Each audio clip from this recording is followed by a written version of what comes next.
मंदिर से जुड़ी और भी रहस्यमयी कथाएं और इतिहास हम साझा करेंगे। क्या आप जानते हैं कि केदारनाथ मंदिर का निर्माण किसने किया था और इसका इतिहास कितना पुराना हो सकता है? मालवा के राजा भोज, जिन्होंने 1077 से 1099 ईस्वी तक शासन किया था, उन्हें केदारनाथ मंदिर के निर्माण के लिए जिम्मेदार माना जाता है।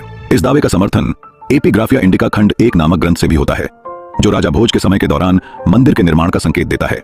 साल 18828 के अनुसार केदारनाथ मंदिर का एक बड़ा हिस्सा पत्थर से निर्मित है, जिसमें सोने का मलम्मा चढ़ा हुआ एक टॉवर गर्भगृह की छत पर मौजूद है। मंदिर के सामने पंडों के पक्के मकान तीर्थयात्रियों के ठहरने के लिए बनाए गए थे, जबकि पुजारी या पुरोहित भवन के दक्षिणी ओर रहते थे। इस विवरण के अनुसार मंदिर का वर्तमान ढांचा अपेक्षाकृत नया है और पुराना भवन गिरकर नष्ट हो चुका था।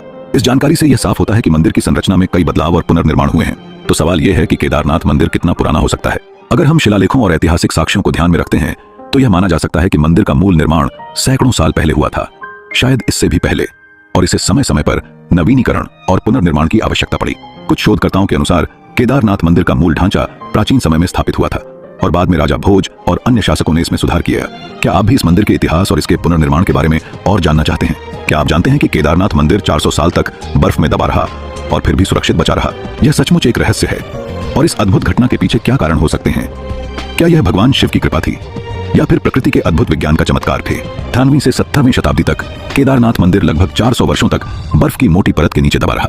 इसे छोटा युग भी कहा जाता है, जब हिमालय में ग्लेशियरों का विस्तार इतना बढ़ गया था कि केदारनाथ धाम जैसे बड़े क्षेत्र पूरी तरह बर्फ में समा गए। लेकिन सबसे चौंकाने वाली बात यह है कि इतने वर्षों तक बर्फ के नीचे दबे रहने के बावजूद मंदिर की संरचना को कोई गंभीर नुकसान नहीं पहुंचा। देहरादून स्थित Wadia institute of Himalayan geology के वैज्ञानिकों ने इस रहस्य पर अध्ययन किया। जांच में यह पाया गया कि मंदिर की दीवारों और पत्थरों पर आज भी बर्फ के दबाव और हिमनदीय गतिविधियों के निशान साफ देखे जा सकते हैं। यह एक चमत्कारी घटना प्रतीत होती है, क्योंकि बर्फ का दबाव किसी भी संरचना को कमजोर कर सकता है, फिर भी इस मंदिर की संरचना बची रही।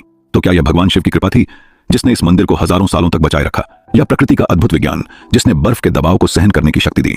इस रहस्य को जानने के लिए हमें इतिहास और विज्ञान दोनों की गहरी समझ होनी चाहिए। आपका क्या विचार है?